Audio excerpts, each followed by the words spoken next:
Welcome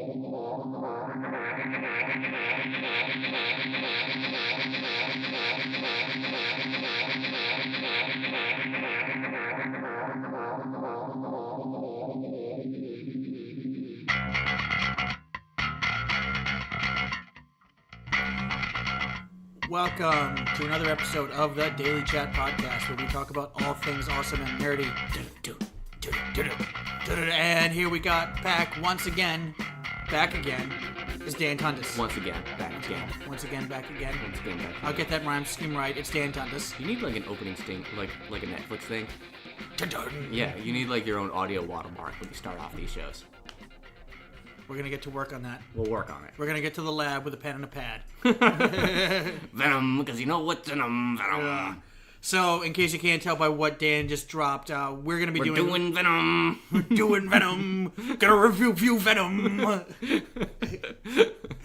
Yeah, we're reviewing Venom. Yeah. Spoilers ahead. So this is just strictly our opinion because we understand that we're seeing this on opening weekend, just not on the day it comes out. And by this point, they don't know that. Well, they don't know when we saw it.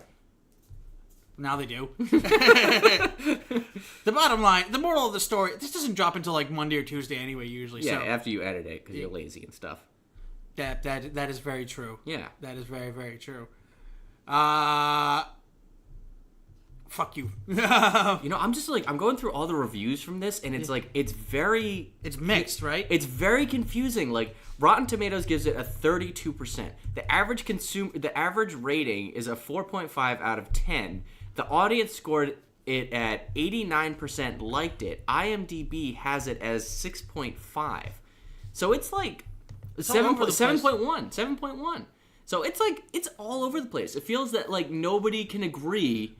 It's like it has split personality, which is fitting because that's kind of what this movie is all kind of gets into. Not really. It's not really a mental disorder kind of movie. It's not that nuanced. No, it's not that nuanced. It's very black and white. No pun intended. Yeah. Well, actually, there wasn't a lot of white in this costume. No, there wasn't. He was missing the whole chest piece. There, yeah, which pisses me off. Yeah, it bugs me. But yeah, it just feels like nobody can kind of put their thumb on this movie. Like nobody can really figure out if it's a good movie, if it's a bad movie, if it's a flawed movie. I'm kind of there as well. Like, I have some issues with it, but, like, it was better than I expected going in. We're going to disagree. That's all I'm going to say. You're entitled to your opinion no matter how wrong it is. Okay, here's kind of like the pits and valleys I went through on this. So, like, I was thrilled when it was announced with Tom Hardy. I was super excited. Right. Huge expectations. Right. Saw the first few trailers. Very let down. Right. Okay, so I'm down. Saw more of the reviews like this week, further down. Saw some other reviews that kind of like brought me back up a little bit, right? I'm still not at like initial hype phase. I'm never gonna get back there again. But then after seeing that movie, I'm higher than. I mean, I'm not. This didn't. I think again, this is also just coming from a difference of perspective where. You were optimistic right from the get-go. I was pessimistic right from the get-go. Right. And that seems to be a reoccurring trend at the way that we view upcoming movies. Yeah, but the way I... Because I was that way with Solo. I try to keep... My views might be pessimistic, but the way I see it is just if you set the bar low, you will never be disappointed. So you know how often my expectations are exceeded? No, that's not really true. It's just... I try to be a positive person, but it's just... going right into it, just knowing, just given Sony's track record. My blood type is like my attitude, A negative. A negative. That's actually a Ned Flanders joke, and it's B positive. Good Simpsons reference. Actually. Yeah, thank you. I didn't get that one. Yeah, no, it's from a recent episode. That's why I didn't get it. Yeah. But that actually sounds like something very Ned Flanders-y. It is super Ned Flanders. So. The point I'm trying to get at, though, is, like, I just didn't expect much from it, just given Sony's track record with any kind of handling of Spider-Man property. I mean, 2 out of 3 Sam Raimi films are pretty good. The third one's ridiculous. Amazing Spider-Man, the first one is... palpable. I'll say palpable. Fine. I mean, I would say, well, what else has Sony done out of the... That's it. They've just got 5... I mean, Homecoming, they technically were... That I just consider, like, that's a Marvel movie done with Sony cameras. Yeah, fair. That's pretty much all it is. I mean, but overall, I would say that their treatment of like the Spider-Man properties has been agreeable. Is it? Okay, as compared to Fox, I would say that we have more bad Fox superhero movies than we have good. Are we going percentage-wise, or are we going by actual number-wise? Because I go percentages. I always go by percentage-wise on these kinds of things. This is the businessman in me. Okay, so we've got X-Men X2. Mm-hmm. X3 was garbage. I'm going to count them off my hands. Okay. X-Men X2. Okay. Good movies. Yes. We're just, by the way, X3. we're only going good versus bad here. X3. Bad. Okay. First Class. Good. I feel like that should go in the bad pile, but fine. Okay, fine. Good. Days of Future Past. Good. Okay. The Apocalypse. Bad. Okay. X-Men Wolverine Origins. Bad. The Wolverine. Good. The Wolverine. The ending sucks, but I like the beginning part of it, at least. Fine. We want to put that... Fine. You know what? You gave me the one. I'll give you the one. Yeah. Bad. Okay. Logan. Good. Fantastic Four. Bad. Fantastic Four: Rise of the Silver Surfer. Bad. Fantastic. Bad. Okay. Yeah. Deadpool. Deadpool, and Deadpool 2 and Logan. So I'm at 8, and I'm at about a tie. I'm sure there's. I mean, if we count the Blade movies, which is kind of taking it back now. Well, we include the Fantastic Four. No, you said Fox properties, so yes. Okay. If Blade was made by Fox, then that's what we're going with. Then yes. Okay, so the Blade movies. First two are good. First two is good. Second one's a masterpiece. I will die on that rock. All right. Well, okay. So Fox is more or less 50-50. Wait, what were the Hellboy movies? Well, those are New Line Cinema. Oh yeah, that's right. Because never mind. Oh, you know what? Blade is New Line. Blade is New Line, so it doesn't count. Blade doesn't count. Blade doesn't count. So we're back down to. It's a tie. No, we're back down to Fox makes bad superhero movies. Okay.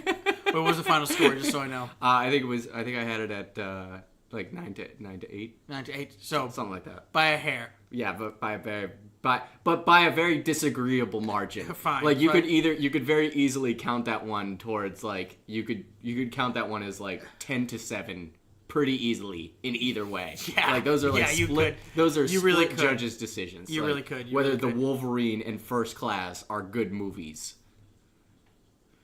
I mean, I didn't see a problem with First Class. It wasn't great. Don't get me wrong. It wasn't a masterpiece. Didn't have any of the good X-Men. You made an X-Men with the worst X-Men movies, with the worst X-Men characters. Okay. There was literally a dude who like transformed into rocks and he got blown up in the first 30 minutes. He was the only interesting Marvel. He was the only interesting mutant in the whole movie, and they had Havoc. So I mean, I would say like Sony as opposed to like other companies that have had their hands on Marvel. Yeah, but they've only had the one Marvel property, and let's go down. Spider-Man. Let's go down that list. Spider-Man 1. Good. Spider-Man 2. Great. Spider-Man 3. Bad. Amazing Spider-Man 1. Good. Amazing Spider-Man 2. Bad. It's 2 to 3. 2 to 3. All right, fine. Yeah. Fine. All right, you made your point. Yeah. You've made your point. And now we got Venom. I'm going in the... And are we counting Homecoming? No, we're not counting Homecoming. Okay. We're not counting Homecoming. Just because that's tied too closely to the MCU. Sure. And by tied too close, I mean it is in it. So... I feel like you kind of almost have to like constitute if it's a Marvel movie by as if there is a Stan Lee cameo. Yeah, but... Well, then the Fantastic Fours count, but like the first two X-Men don't. They don't have Stan Lee cameos? No, only the third one does. I mean, here's the thing, though. We're getting way off topic here, but yeah, we are. The point is, you're probably gonna have to cut it and edit some of this back. No, because this chews up time. And I'm lazy, as we've already established. You are. You're never coming on my podcast again, Dan. That's fine. Until the next movie. That's cool. Yeah, okay.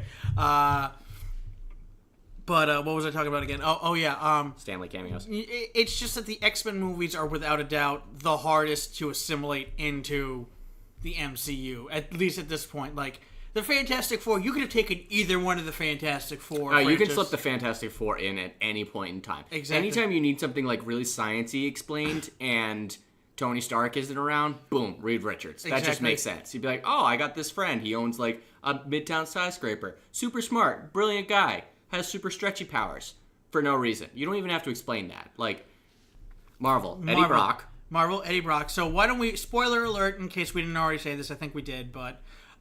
you want me to give it the old quick yeah, recap? Because you're much better at it than I am. Okay, so Tom Hardy, Eddie Brock in this film, is a investigative journalist, much like he was in the comic books, living in San Francisco after being chased out of New York for unknown reasons, or reasons not explained, really gone into in this movie. He is investigating a series of disappearances of homeless people inside of San Francisco, which nobody seems to really care about because it's San Francisco. Goes to interview Carlton Drake, the head of the Life Foundation, who then promptly, after a very bad interview, Carlton Drake has Eddie Brock's life pretty much destroyed. He loses his fiance, he loses his job, he loses his apartment, loses his cat, worst of all. Right. Eddie Brock is desperate, eventually is contacted by a scientist that works at the Life Foundation, which reveals that the missing homeless people are actually being experimented on to try and be bonded with symbiotes that came from a crashed spaceship that was sent up by the Life Foundation. Kind of like an Elon Musk kind of vibe going there. Are they trying to say something? Maybe. No, anyways, have you seen that Joe Rogan clip? Yeah. I haven't seen that clip yet. So after some investigating journalists, Right. Eddie Brock, as he's going to do, gets infected with the Venom symbiote. The Venom symbiote then decides to, eat people, and then a whole kind of cat and mouse game begins with the Life Foundation trying to get the symbiote back, and the symbiote trying to ruin shit. And then this is where I have a problem that we're going to talk about later in the second and third act of this movie, where it kind of falls apart. But then ultimately, at the end of the day is saved by the symbiote by killing another symbiote. Right. Yeah. Okay. So that's about the briefest recap. Okay. Yeah. That I could give without just cheating and reading it right off of IMDb. Yeah.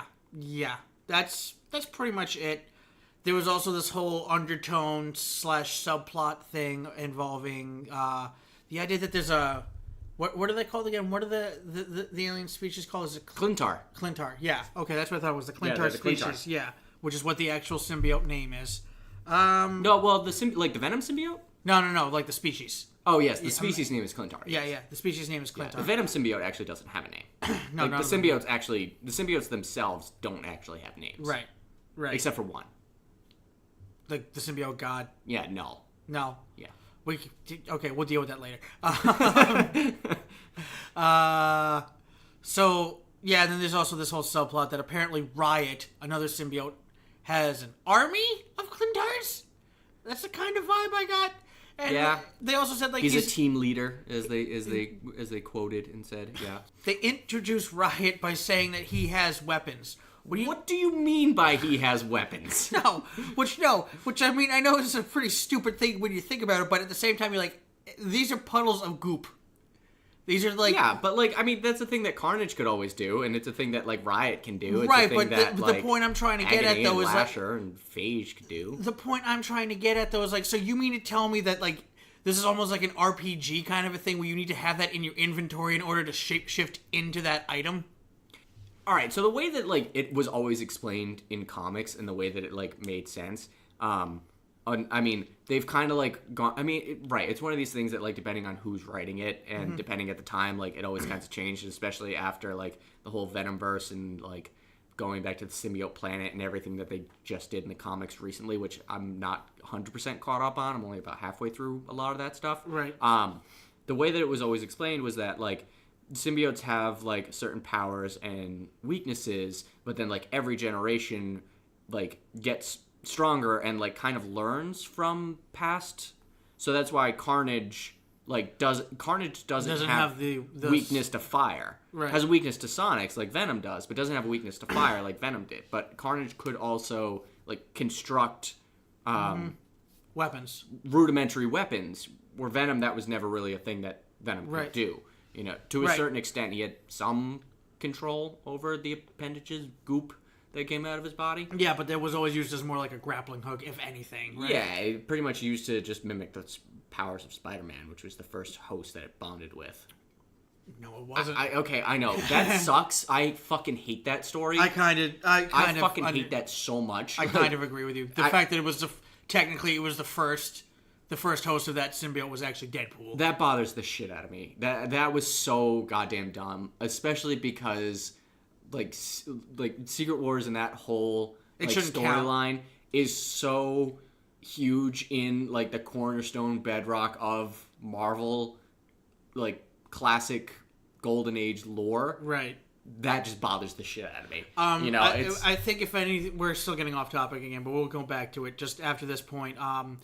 The thing that bothers me about it is the fact that it took place during Secret Wars. Like, the new Secret Wars was happening.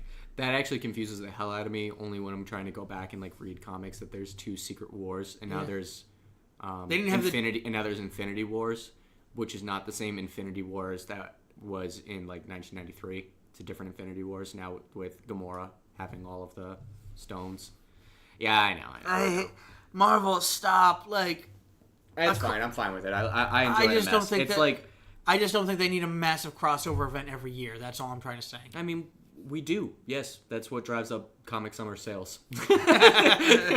we do. That's why we have them. That's why we still have comics. Is because every summer we get one. So yeah.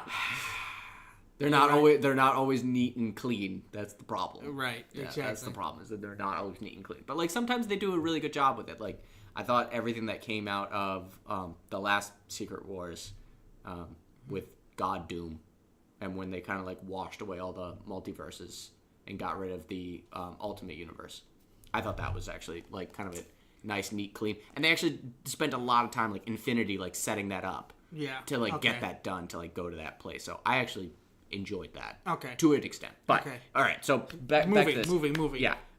Yeah. So do we want to talk about what we liked about the movie first? Let's do that. Okay. Things I liked about it. You know what? You start this off. I really like the whole first act, which is so weird in a superhero origin movie for me, because I'm normally like bored as shit, and I'm just like, get to it already. Like, I don't care. Right.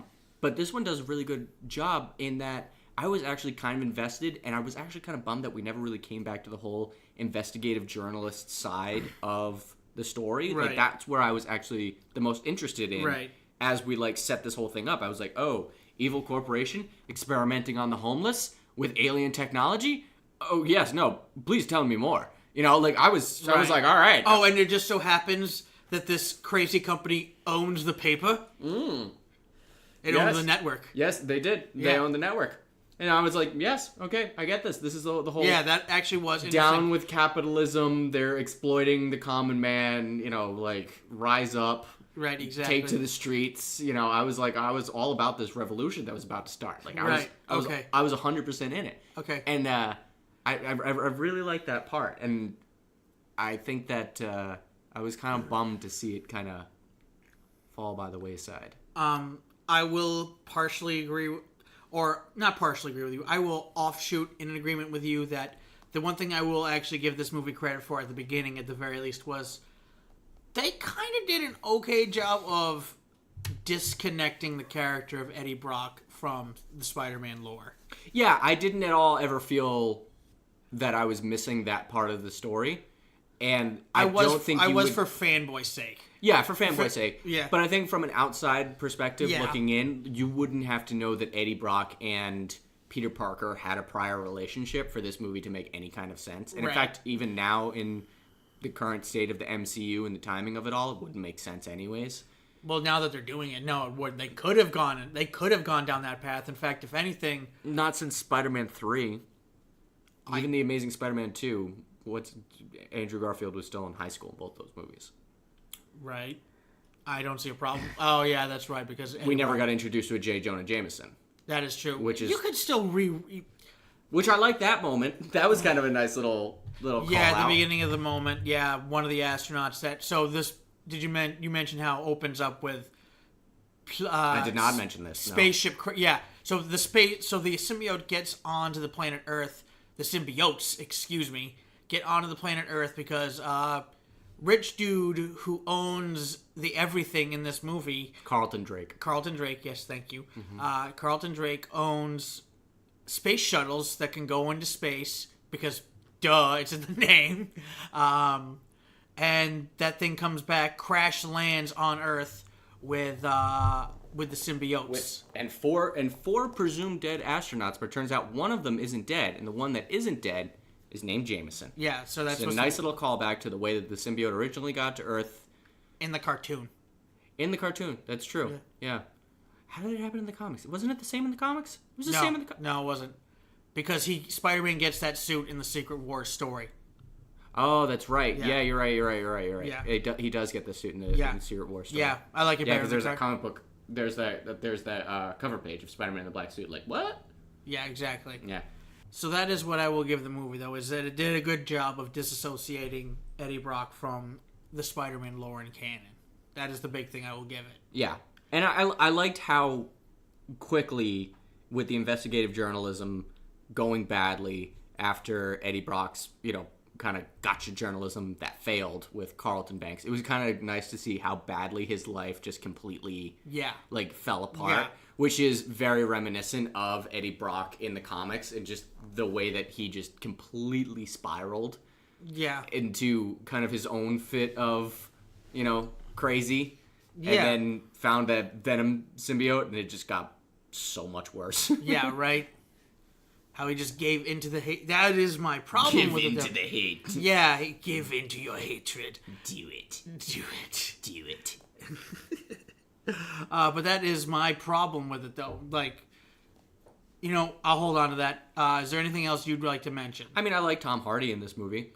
That's kind of expected. Yeah, I think Tom Hardy did a nice job. Like, I think that his level of crazy, matched. Yeah. I liked where we were going from a narrative perspective. I liked the interactions between Eddie Brock and the Venom symbiote. Like, that felt like pretty, like, both authentic and reminiscent of the way that it is in a lot of the comics, not all the comics, where he's like really struggling with it, and ultimately kind of just gives into it. It's like, all right, well, whatever. Like, you do it. I don't care. That was kind of nice. I thought that, overall, I thought we started on a really nice plot thread. And I was honestly, I'm going to agree with you, actually, because I remember actually watching the beginning of this movie thinking, this actually looks like it could go somewhere. It really felt like we had the beginnings of a really strong plot. Yeah. And it was a plot that, like, kind of reminded me a little bit of, like Spider-Man Homecoming. It's not the same kind of plot, but like just a really long and interesting thread that we were going to try and weave. But it very quickly kind of fell apart, which was really a bummer. And it's funny because I think that, we both saw the articles that Tom Hardy was mentioning that if, his favorite like 40 minutes of the movie and his favorite scene got cut out of this movie. Right. And it really showed at like the end of the second act and beginning of the third act. Like you could feel it. You could feel that there was a huge chunk of the movie. And it was a movie that was already at 2 hours and 20 minutes of a runtime. That's what it said. Wait, we sat through 2 hours and 20 minutes of a movie? It said the runtime is 2 hours, 20 minutes. Okay, I'll give it its due. It didn't necessarily feel like that. No, it didn't feel like 2 hours and 20 minutes. I agree. There were a couple of moments that, the pacing kind of dragged. Yeah. Yeah. I thought that. So out of the first scene with like the investigative journalism and when his life goes to shit, and then he breaks into the Life Foundation and steals the symbiote, there was a moment there where you were just kind of like, I know what's coming. Let's just get on with it already. And it felt like we spent a lot of time just kind of waiting for the inevitable. Like that scene where they finally like track him down and the powers like come out. There was just a lot of like, the scenes of him eating chicken out of the garbage and I'm kind of like, why? Like, I'm just kind of like, I'm not here to see this. No, like, no. Or I was expecting it to happen a lot. So, you know what I actually didn't really like? was the fact that the first time we actually see Venom, it's in a reflection. Yeah. Yeah. It kind of, I mean, but I feel like nowadays all of the reveals get ruined in trailers. True. You know, like the days, True. like, I mean, even going back to like Civil War, we all knew fucking Spider-Man was gonna show up. Yeah. About 6 months before that movie ever came out. God 6 months before the trailer even came out. Yeah, I mean, like we all knew it was coming, you know. Yeah. So it was just one of those things where you were, I guess, in a different time, or if they had done the marketing differently, I would have been like miffed. But you can't. It's just because so much information gets dropped nowadays. Like, we didn't find. It's also a movie about Venom called Venom, Yeah. and you can't not see Venom until you can't be surprised by the first time you see Venom. You know, Yeah, true. I That think is they very did a true. pretty good job not showing all of Venom in the trailers. Like, you got a sense of like he was big, but you never really Yeah. got a sense of like how big he was. Yeah, true. I never really got a sense of like how big Venom was, but I mean, I think if you put him up on a side by side with like the Incredible Hulk, Venom is probably about that same size. Right. Like height, I don't think width. Like he's No. not as like beefy as Banner is, but No. like, you know, he's about that big. Yeah, that is true. That is true. You know, if the Hulk is 8 foot 500 pounds, then Venom is, you know, 7'6" and a good, you know, 4'10". Right. You know, like Right. you know. Like, definitely eats his Wheaties. Oh yeah, eats it. Yeah, it's brainies. His Brady's. And I liked. Okay, that was another thing I liked. I liked the fact that Venom was like going around being like, "We need to eat people." Okay, yeah, you know what? I want to eat brains. Okay. That was kind of Okay. nice because that was something from like the early '90s comics that we didn't really get a lot. I just haven't seen a lot of that recently. Okay, here's my thing. Did I like that? Yes. Did I, backtracking a second, did I also like the fact that he had conversations with the Venom symbiote? Yes. Yes, I did enjoy that he had the conversations. I didn't exactly like how the conversations went. I liked the conversations. They were funny. Which Venom was always kind of funny. Like, he's got that. It's almost like. It's like Spider-Man's dark Sense of humor sense of humor. It's that witty banter that Spider-Man gives. to himself. That, like, really punny. Yeah, exactly. Like, Spider-Man's not doing it for the criminals and muggers. They obviously don't care. You know? Like, Spider-Man's doing it because he's bored. Yeah, because he makes jokes in tense situations. And, like, Venom is, like, that was something that they always kind of carried over from that character. I guess I never looked at it from that perspective. Yeah, that's how I always looked at it. Then the thing is, though, that perspective gets lost because there is no Spider-Man in this movie. Yeah, I I guess that's another reason why. But also, I don't think that, I mean, as movie audiences, I don't think that we're, like, dumb enough to not completely realize that they're completely disconnected, and we've already had we've already had a Venom and Spider-Man movie. Yeah. Once in the past, 20 years? How long ago did Spider-Man 10. 3 come out? 10, No. 10, 11. No way. When did Spider-Man 3 come out? 2007, dude. When did Spider-Man 3 come out? Oh, I Not forgot that the old. Dash and Spider-Man. Oh, yeah, it's 2003. 2003? Okay. 11 years. Yeah. 11 years. I mean, 2007. 2007. What'd I say? 2003. Yeah. All right, so you want to talk about the things we didn't like about this movie? Yes. Okay. Yes. Great. Okay. So, first off, we're going to start with the minimal things. The CGI wasn't that great. You seem to have more issues with this movie than I do. I do. I think I do. Yeah, you do. I think I really do. Yeah. And I set the bar low. I feel like I'm gonna have to. All right, Kyle, you tell me what your issues are with this movie. I'm gonna defend this movie. They're all kind of petty, I'll admit. Okay. Or not all of them, but this one's the most petty out of all of them. The CGI I thought was bad. Okay. I wasn't too crazy about the CGI. At least what they did with the symbiotes. Okay. Yeah. I think that's fair. Yeah. I don't think it was great. Yeah. I think it was ambitious. Maybe. And I think it was better overdone than underdone. To be fair. Okay. To be fair. Okay. To be fair. To be fair. To be fair. I think it was better overdone than underdone because I think if we got a Venom movie where it was very conservatively used of the symbiote, we would have ended up with like an Agent Venom movie, which would have been boring as shit. True. Where like if Venom was running around with a machine gun. Why does Venom need to run around with a machine gun? You know what, man? I actually like the Agent Venom like storylines, but they're not Venom. storylines. No, they're not. It's just an excuse to give Flash Thompson some redeeming qualities. Right. I mean, except for the fact that he was, an Iraq war vet and lost both of his legs. And he's also a Black Ops agent, so...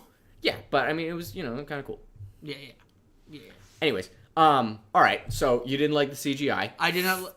Fail. I did not like the CGI.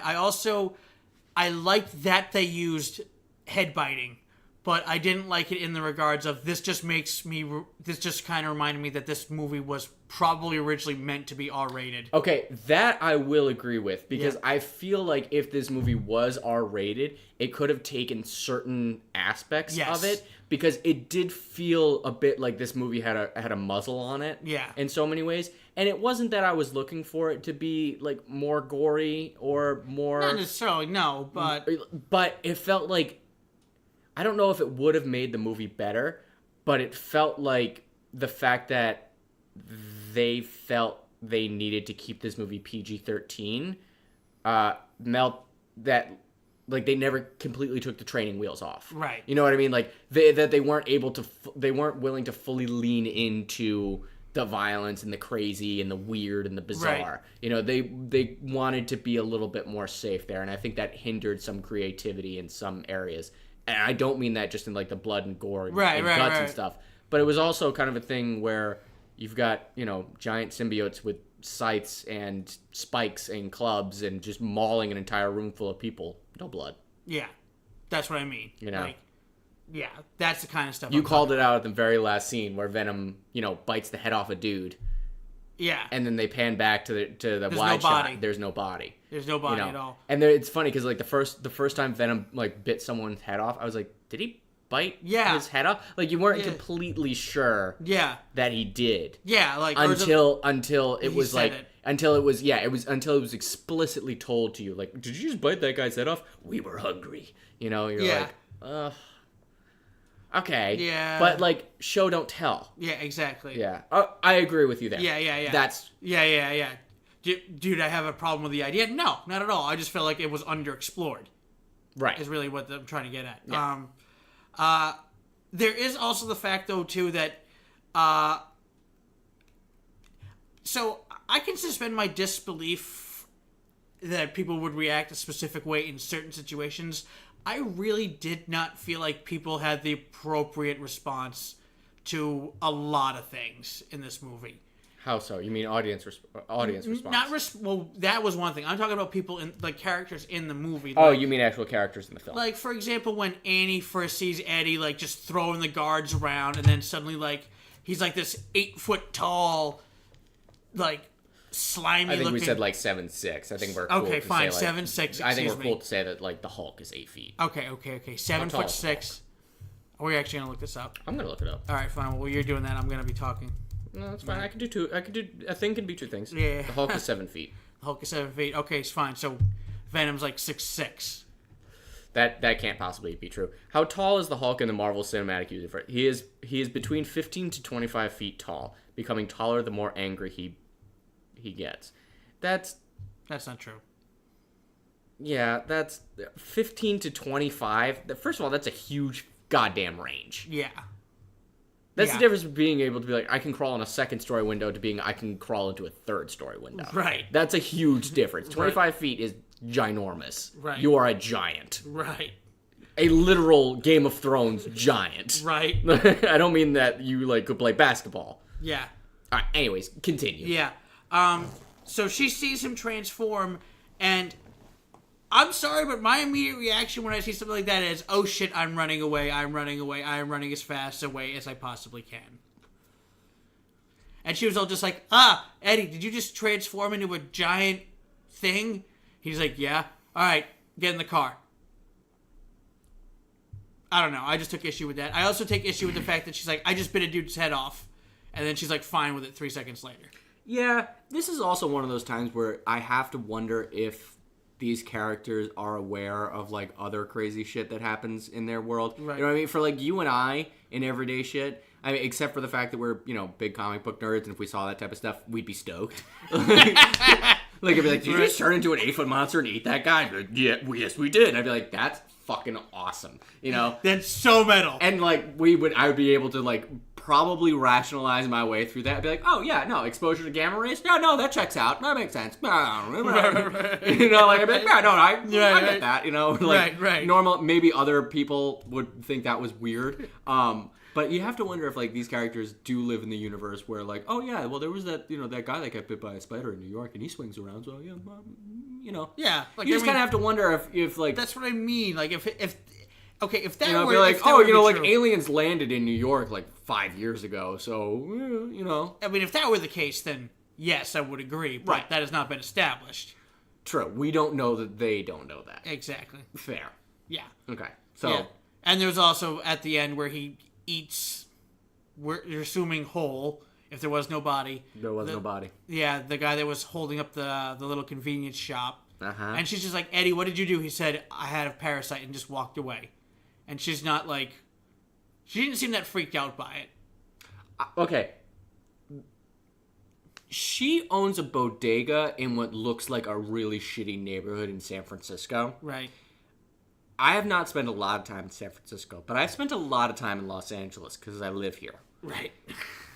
Those guys don't care. Fair enough.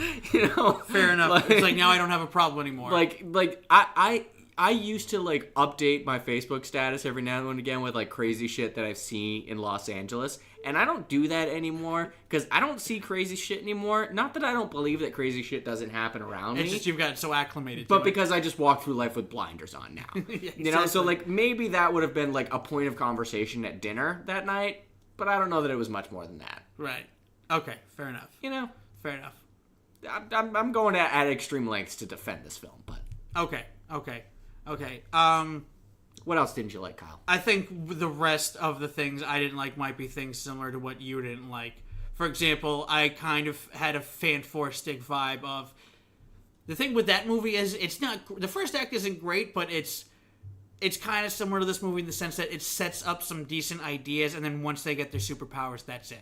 It goes downhill. That was the thing about this movie that really kind of irked me, was from a narrative perspective, from a story perspective, we set up what was going to be like a really interesting kind of whodunit. I mean, we already knew who did it, but as the audience, it's kind of nice to have that information up front. Right. Be like, okay, we know that he's an evil son of a bitch who kidnaps homeless people. The question is, how's Eddie going to take him down? How is Eddie going to take him down? Yeah. You know what I mean? That's how, and like we wanted to, this is the kind of story at the end of the day where you want to see this big conglomerate exposed and he gets his job and the girl back and everything, and that's the kind of story thread that I was kind of expecting.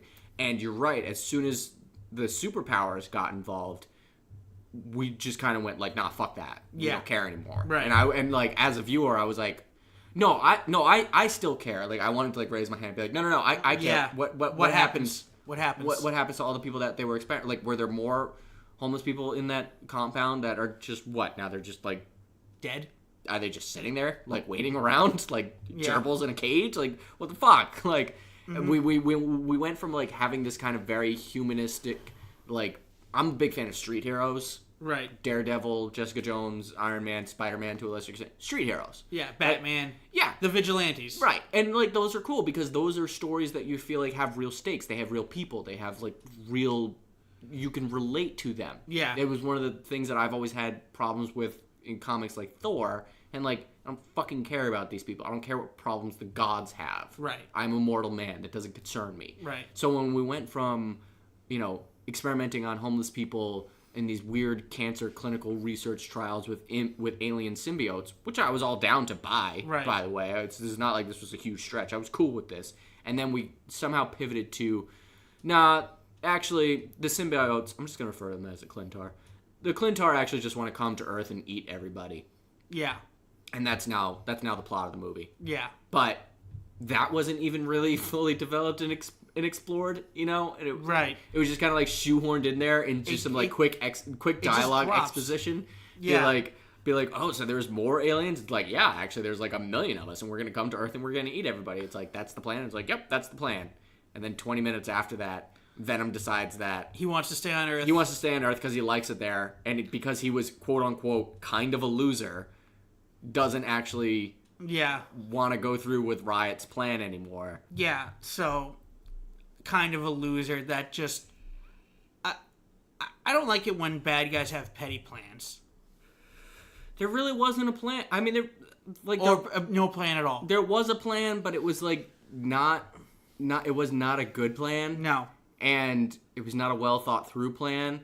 And for the first half of this movie to feel so like calculated and cunning, for it to divulge in, I'm gonna take up the rocket ship and get the rest of my aliens and come back to Earth. It just felt so third act shoehorned. Right. We just kind of like, I can definitely see where those comments of 40 minutes of this movie being left on the cutting room floor and a whole bunch of like character development between, this sounds so stupid, a whole bunch of character development between the symbiote and Eddie Brock not happening really would have made a big difference in the third act, where like Eddie teaches Venom how to be a hero, but instead we get that in like the very last scene before the credits. Yeah, and it's kind of like, at that point we don't care. It's glossed over. At that point we don't care. Yeah, movie's over. Yeah, exactly. It's done. Like it's done. Okay, so here's another thing actually that kind of bothered me.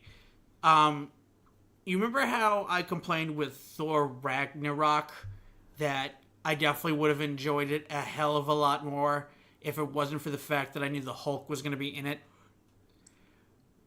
I felt like a reverse happened with this one, whereas the ad campaign for it made it seem much more anti-hero-ish. Like, we're gonna we're gonna be like Deadpool, only not as funny. Yeah, kind of a thing. You know what I mean? They didn't carry through on that. Promise. No, instead they kind of did what Suicide Squad did, which was take this idea of, instead of this making it about an actual superhero, let's make this about villains.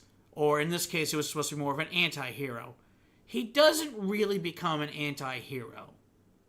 He doesn't really do very anti-hero-ish things. No, he kind of just becomes the hero. Yeah, exactly. Which I don't... I mean, in this day and age, being a hero and an anti-hero has gotten a lot grayer. Fair. It's gotten a lot grayer. It's perspective. Yeah, exactly. It's perspective. But he... Like, no, he's just like the straight-up hero, which kind of the same thing happened in Suicide Squad. Yep. Yeah. So, congratulations, Venom. You are the new Suicide Squad. Okay, maybe not that bad. I wouldn't go that far. Maybe not that bad. I wouldn't go that far. But I would say that, yeah, their marketing campaign of, like, the world has enough heroes. Yeah. And Eddie Brock's being, like, Eddie Brock has some dialogue at the beginning of the movie. He's like, I'm done with this whole trying to, like, save the world of the benefit of man. Yeah. And then kind of ends up just, like, falling backwards into doing that anyways. Yeah. Whether he planned to or not. Mm-hmm. Felt weird, and it felt like there wasn't any kind of development for that to happen. It just felt like everyone was just kind of falling backwards into the plot from, at least Eddie, whoever the love interest was, whose name Annie. They just kind of like fell backwards into it. They just didn't like. They weren't compelled into the plot. The plot just kind of happened around them. Yeah. Yeah. We got Lady Venom. For like a quick second. A quick second. Yeah. That was another thing too. She bit off a dude's head and it's like, I just bit a dude's head off, and then moves on. And then they made out. Yeah. Yeah, that was just why? I mean, it's fine. Yeah. Yeah, it was alright. It was okay. I guess I shouldn't complain about that one. That wasn't too bad. Yeah. Annie Wang was actually She-Venom. Yeah, in the actual comics. In the actual comics. Yeah, she was. Yeah, I didn't know that. Actually. Yeah. So, then there was the post-credit scene. That was fucking incredible. For all the right reasons and all the wrong reasons. For every reason. Yes. For every reason. That post-credit scene with Woody Harrelson as Cletus Cassidy,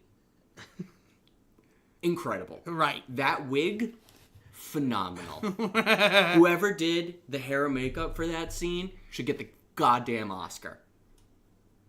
I just hope that in the sequel, when it happens, and it looks like this movie's doing well enough at the box office that I feel confident in saying that the sequel's probably going to happen. Whether or not they get Tom Hardy in it, I mean, that's going to be another thing altogether.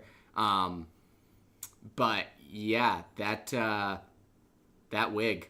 I so badly want that wig to come back on top of Woody Harrelson said, I just don't want anyone to say anything about it the entire movie. I don't want anybody to talk about it. Like nobody can say shit about that fucking wig. Not even the color of it? Nobody can talk about it. Nobody. He's got this bright red Ronald McDonald-esque cherry afro going on. Like, holy shit. It was so bad.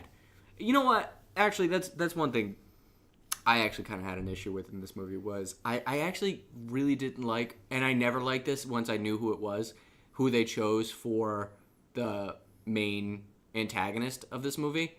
Mm-hmm. Not that Venom has a great rogues gallery, like he really doesn't. No. It's pretty much the other symbiotes and then whatever hero and or villain that fell from Spider-Man's roster at that comic at that time. Yeah. You know? Or like occasionally it's against like some drug dealer or like evil corporation trying to use the symbiote for their own means. You know, right. Like it's not like he's got his own rogue gallery. Right. But I just felt like so I had this issue with Black Panther in like the third act Black Panther when both T'Challa and why can't I think of Killmonger? Michael B. Jordan's character Killmonger were in costumes that were so goddamn similar. I was really having a hard time telling them apart. Right. And that was the same thing here where we had one villain who was in, you even said this, he was like, you had one villain who was like, he was like all black. And then the other one that was like slightly black. Slightly darker black. It's like that scene from Archer. From Archer or Parks and Recs where it's like, well, we've got Onyx, we've got Ebony, we've got Charcoal, just all the different shades of black. And it was really goddamn hard to tell, at least between Carnage and Venom. One's black, one's red. You could follow that. It was a dark movie shot at night. Yeah. Which, another thing, by the way, one of the reviews we were talking about brought up a very interesting point that they said it felt like a movie that was made in like 2003. Yeah. Yeah, that's kind of a trope of like early 2000s movies. Like, it was all shot at night. All the fight scenes were at night. Yeah, to mask the CGI. Yeah. I agree. It was weird that everything was at night. The other weird thing that I found with this is that they spent so much time. There was a couple of weird things that they like emphasized in this movie that they put really weird emphasis on. One of which I called out earlier was like the t-shirt scene.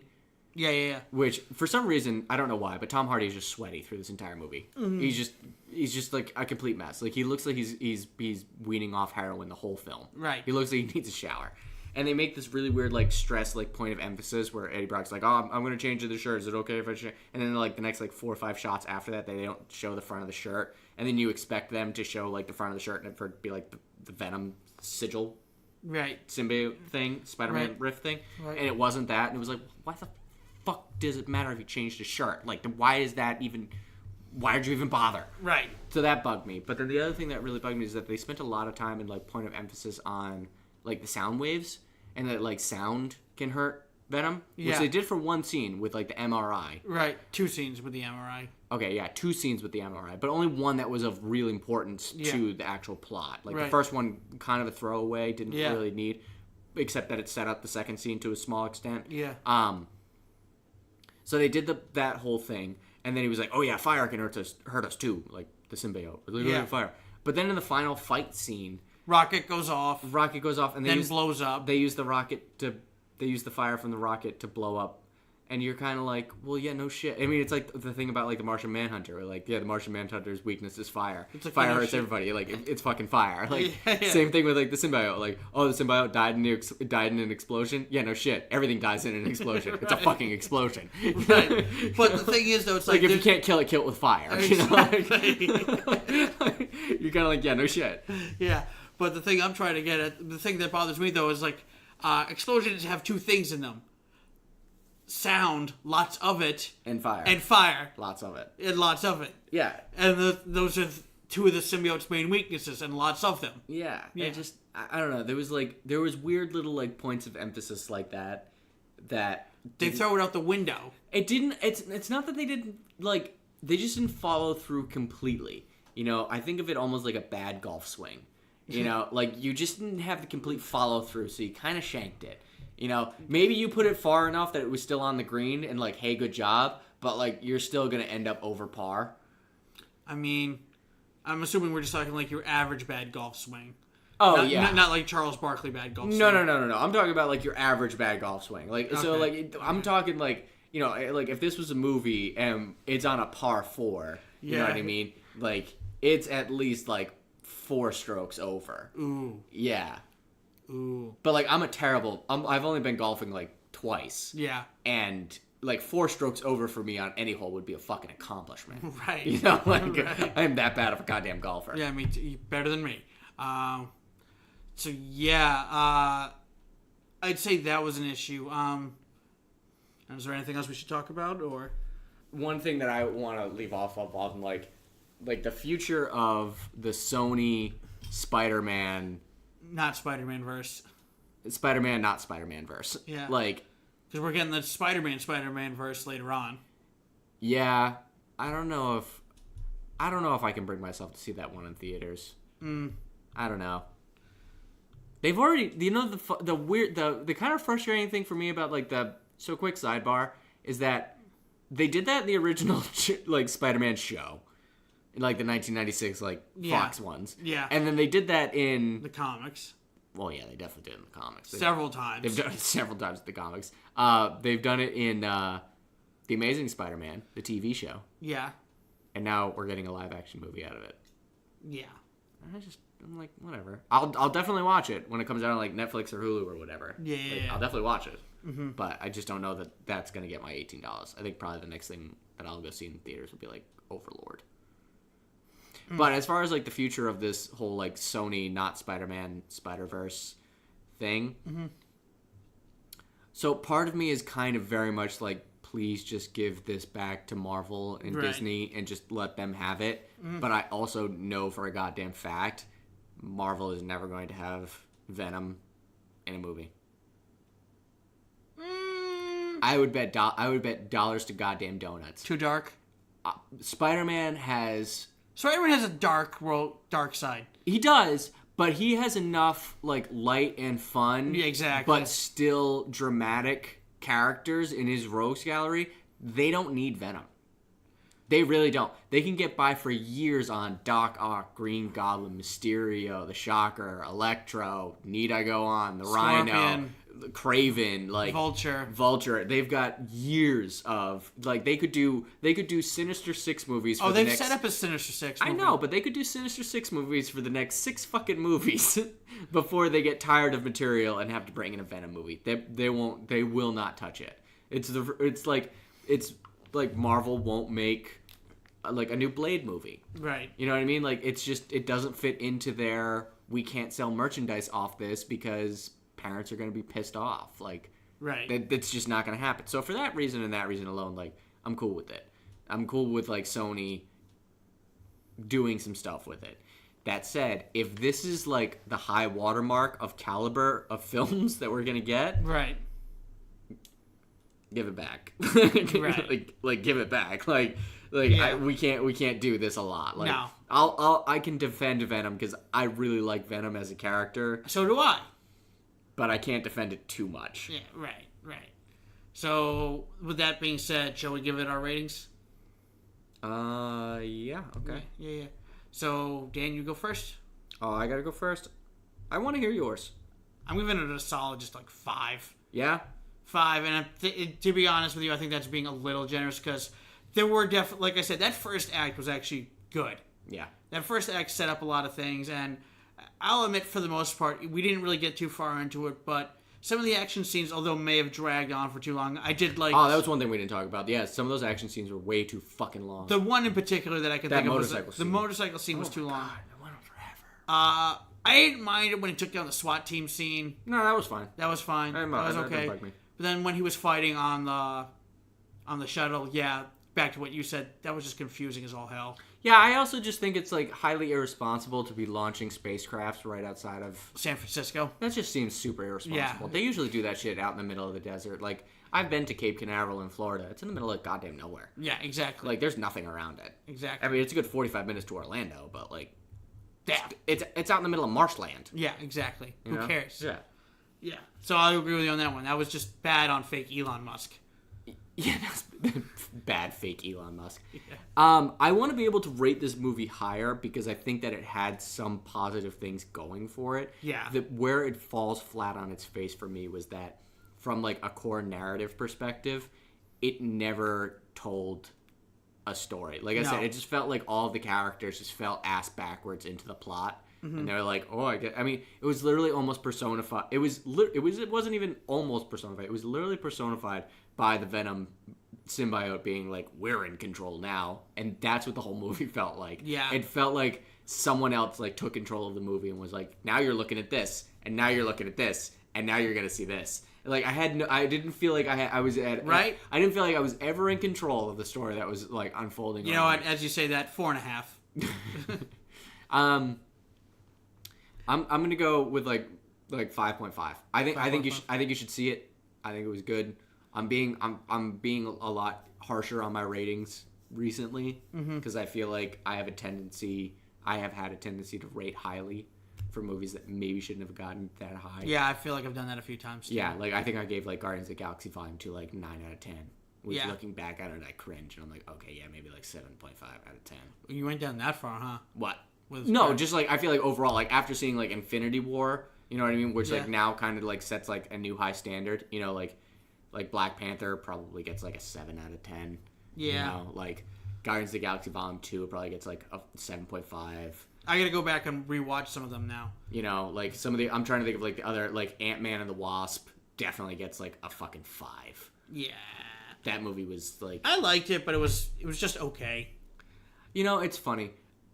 That movie to me was like, I wonder what Paul Rudd's up to right now. You know? I feel like that's what like the Marvel universe, and I'm kind of that's what the Marvel universe was like was showing to me. It's like this is what Paul Rudd's doing right now, and like I don't ever ask that question ever. I don't ever. No, I kind of sometimes wonder what Paul Rudd's up to. I don't give a shit what Paul Rudd's up to. I really don't. Yeah, care. but I just unless it's like really fucking weird. I don't care. I just kind of feel like Paul Rudd's out there somewhere just making somebody have a good day. Yeah, you see, that's my one positive thought of the day. All right. I'm gonna give Venom 5.5. I'm gonna go with just a flat 5. I went into that movie expecting to give it a 5. I walked out of it expecting it to give it a 6.5. And after kind of talking through it and sitting on it, marinating on it, I'm gonna give it a 5.5 because I think that I feel like I have to give it a 4.5 because I think it had. I had so much more grease with it, so I'm actually going with a 4.5. I would love to see. This is never going to change any of my ratings for a viewing of a movie, right? Mm-hmm. Like I don't look at while I will defend the director's cut of Watchmen as a much better and more complete film than the actual theatrical cut of Watchmen. That's not how you get ratings. You don't get ratings on like that. That's like failing a class and doing extra credits. So that way you can pass after the fact, right? We can't condone that kind of action. Right. I would love to see if Sony ever releases like a director's cut of this with like some of those extra scenes actually edited back in it, not deleted scenes, but like extra scenes actually edited back in it, and see if it feels more complete because it just felt incomplete. Right. I just felt like we jumped so far from the time that he like left the hospital and the MRI scene, and then we were in the woods, and then we were on the space shuttle platform. It just felt like there were little chunks missing. Yeah. 5.5. 4.5. Don't ask me. That's my final saying. It's funny because like the ratings for this are all over 33% on Rotten Tomatoes, 7. I feel like I need to refresh on Rotten Tomatoes and see what's. Now that the weekend's officially over. Let's see. Top box office. Venom. It's not even on here. All right, we got to wrap this up. 31%. It actually went down during the course of us talking. All right. At any rate, that's going to do it for us tonight. Dan. What's next? I think it's Aquaman. Oh, God, no. No, find someone else. Okay. I'm not going to. I don't give a shit. I don't care. All right. I'm done supporting the DCEU. Yep. I'm done. Yep. They took my money for the last time with Suicide Squad. Suicide Squad? You didn't even see Justice League in theaters, did you? I did not see Justice League in theaters. Damn, son. Damn. I actually started that movie on an airplane and decided it was too boring. I was on an airplane, Kyle. I had nowhere else I could go. I decided that movie was too boring. Right. All right, before we get going, just a quick plug for a show I have coming up on Wednesday, October 10th. I will be at the Van Nuys Comedy Club at the Springbok on Victory Boulevard in Van Nuys, California. I think the last time I was the last time I was on a show here, we were talking. I promoted it with you too. About Van Nuys? Yeah, about Van Nuys. Yeah. And the wonderful things we had to say about it. If you need upholstery done in your car, right, Van Nuys is a great place to go. Exactly. There's a couple of good burger places up that way. Yeah, exactly. The like DMV has very short lines. Exactly. And the Van Nuys DMV. And there's also the Van Nuys Comedy Club located at the Springbok, particularly on Wednesday, October 10th at 9 p.m. It's a free show. That was shameless. Yeah, shut up. That's the business. It's what I have to do. Free admission, two item minimum, but like I said, it's a free admission. So come on out. There'll be a bunch of other great comics, and it'll be a fun time. All right, Dan, thanks very much for being on the show, as always. You're welcome. All right, everybody. Catch you later. Bye. Venom.